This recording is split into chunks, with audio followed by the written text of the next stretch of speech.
You ask Tiger to calculate. This deals with finding the midpoint between 2 points. The midpoint between the 2 points is -23,8. Let's solve it step by step. Plot the 2 points and calculate the midpoint using the formula. The coordinates of point 1 are x1 equals -66, y1 equals -52. The coordinates of point 2 are x2 equals 20, y2 equals 68. PM represents the midpoint of the 2 points.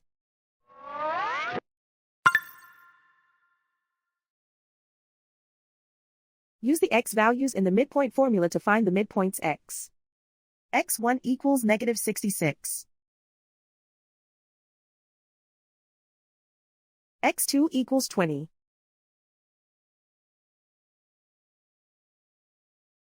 Simplify the arithmetic.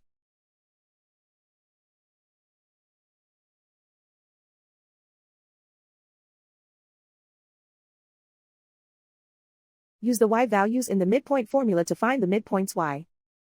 y1 equals -52. y2 equals 68.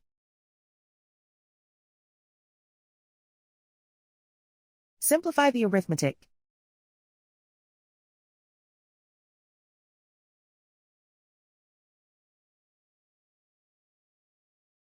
And so, the midpoint is -23,8.